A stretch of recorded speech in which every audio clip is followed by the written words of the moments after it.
কি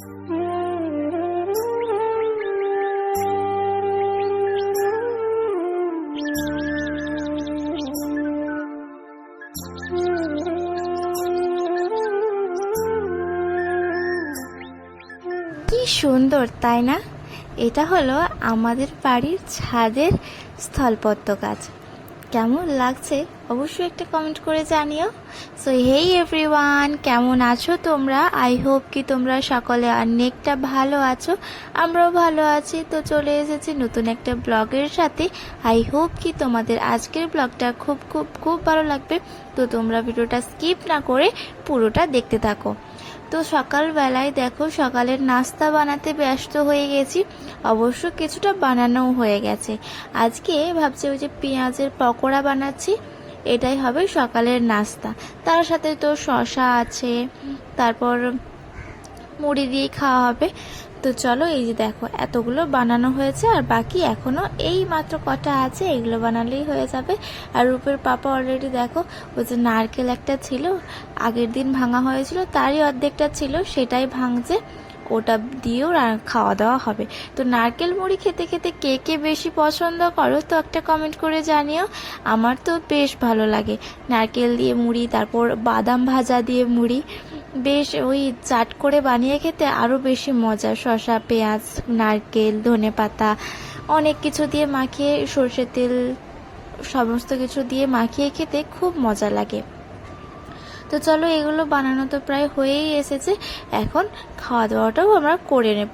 সকালের নাস্তা করে তারপরে দেখো রূপের পাপা চলে এসেছে এই যে একটা ওই বিষের ড্রাম নিয়ে।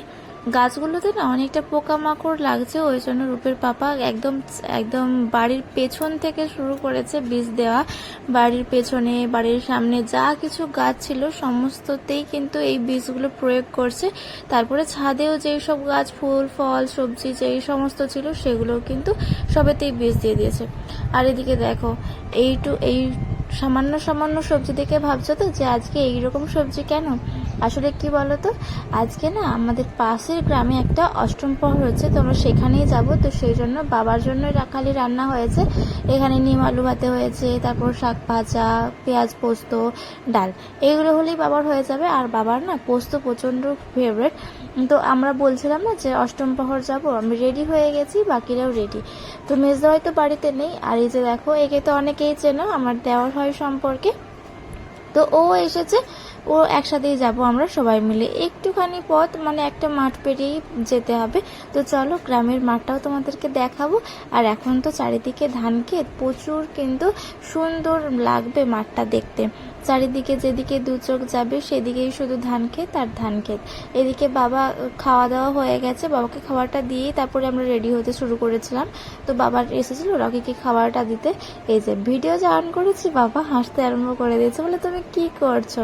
এখনও গ্রামের মানুষরা কিন্তু অতটাও মোবাইলের সাথে পরিচিত না। পরিচিত বলতে এই যে সবসময় এক ধরনের, এটা তো আলাদা প্রফেশন, ধরো সবসময় ক্যামেরা বা এই সবগুলো তাদের একদমই ধারণার বাইরে, কি ব্যাপার না ব্যাপার। তো চলো, মেজদি ভাইরা তো চলেই গেল, এবার আমাদের পালা। এই দেখতে পাচ্ছ কত মানুষরা হাঁটতে হাঁটতে যাচ্ছে। আমরাও হাঁটতে হাঁটতে গিয়েছিলাম কালকে সন্ধেবেলা, যখন আমরা অষ্টম প্রহরে খেতে গেছিলাম। এই পথ ধরে কিন্তু আমরা রাতে সবাই মিলে হাসি মজা করতে করতে রাত্রেবেলা সন্ধেবেলা এসেছিলাম।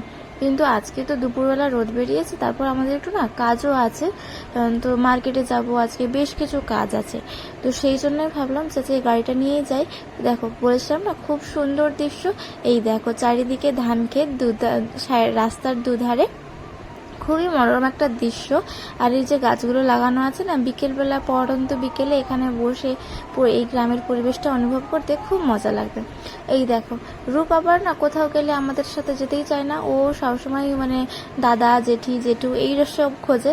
তো চলে এসেছি আমরা অষ্টম প্রহরে। আর এই দেখো কত মানুষজন খাওয়া দাওয়া করছে, আর কত মজা লাগে। তোমরা যারা যারা মহাপ্রভুর প্রসাদ গ্রহণ করতে আসো অবশ্যই একটা কমেন্ট করে জানিও।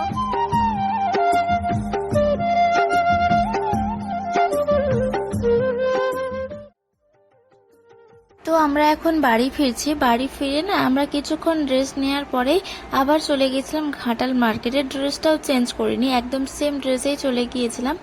আর এই যে দেখো একটা শাখা দোকানে এসে প্রথমেই ঢুকেছি, তার কারণ হচ্ছে আমার না শাখা যে আমি অর্ডিনারি যে শাখাগুলো পরতাম সেগুলো না একটা ভেঙে দিয়েছে, ওই ড্রেসিং টেবিলে রাখা ছিল, রূপের হাত থেকে পড়ে কিভাবে যেন ভেঙে গেছে। আর পাতলা পাতলা শাখা তো ওই জন্যই আরও মানে একটুখানি আঘাতেই ভেঙে গেছে। তো ওই জন্য ভাবলাম একটা শাখা পরেই নিই। তারপর তোমার রূপের পাপা তো চলে যাবে কিছুদিন পরে, তখন তো আর সেই মতো আসতে পারবো না, বাঁচতে পারবো না, এইরকম হয় আর কি। তো থাকা থাকি ভাবলাম শাখাটা পরেই নিই। তো একটা পাতলা রকম শাখা আমি পছন্দ করেছি। এই যে দেখো এখন শাখাটা পরানো হয়ে গেছে একটা হাতে অলরেডি, আর একটা হাতে হবে। তো খুব সুন্দরভাবে না এই যে শাখা দোকানে কিভাবে যে শাখাগুলো পরায় কি জানি, কিন্তু খুব ছোট ছোট শাখাও কিন্তু খুব আরামসেই পরিয়ে দেয়। অথচ সেম শাখা তুমি বাড়িতে ট্রাই করো, কিছুতেই পরতে পারো না। কেন বলো তো? ওরা জাদু জানে মনে হয়, বলো যে ওইরকম ভাবে কি করে পড়ায় কি জানি। তো এই দেখো খুব সুন্দর, একটুও লাগেনি, অথচ আমার হাতের তুলনায় শাখাগুলো খুবই ছোট।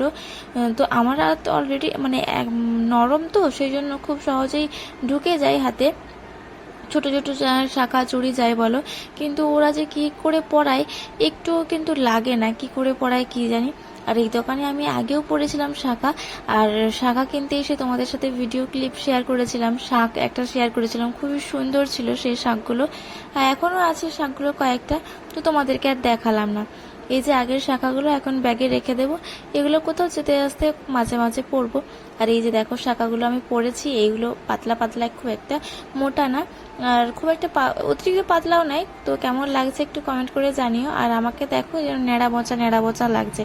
আসলে ওই আমি যেই কানেরগুলো ইয়াররিংগুলো পরতাম সেইগুলো খুলে রেখে দিয়েছি, এই কানটা না কয়েকদিন ধরে খুব ব্যথা, তো সেই জন্য একটু যেন মনে হচ্ছে নিজেকে যে একটু কেমন কেমন ভাব।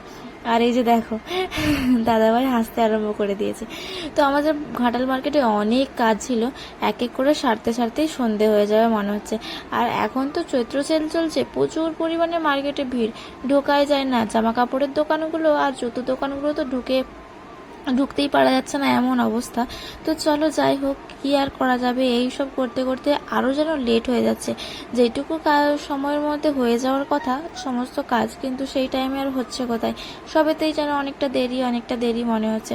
তো চলো, সেলাই দোকানেও কিছু সামানপত্র আমার নেওয়ার ছিল, বেশ কিছু আমার না অস্তর নেওয়ার ছিল।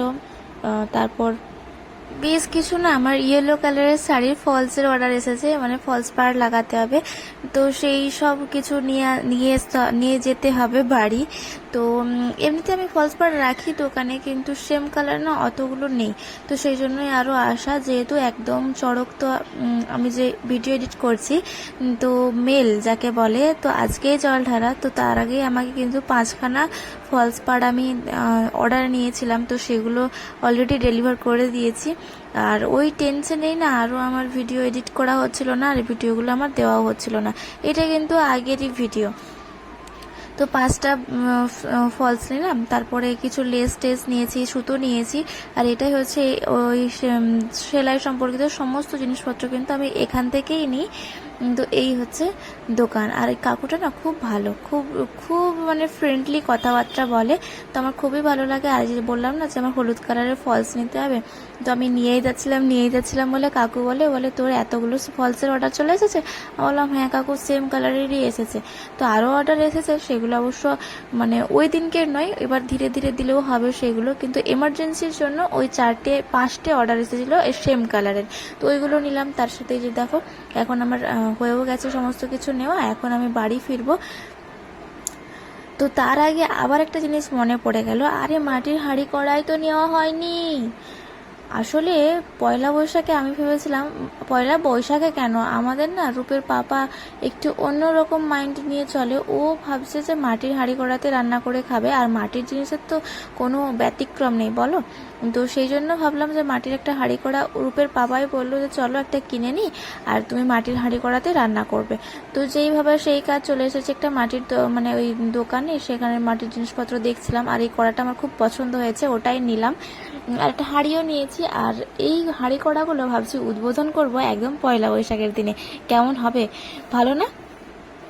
আমারও মনে হচ্ছে। আর এই যে একটা ভাঁড় নিলাম, আমাদের সংক্রান্তিতে না ওই যে ভাঁড়গুলো টাঙাতে হয় তুলসী মঞ্চের ওখানে, তো সেই জন্য একটা ভাঁড়ও নিয়ে নিয়েছি আর হাঁড়ি কড়া এই তিনটেই নিয়েছি।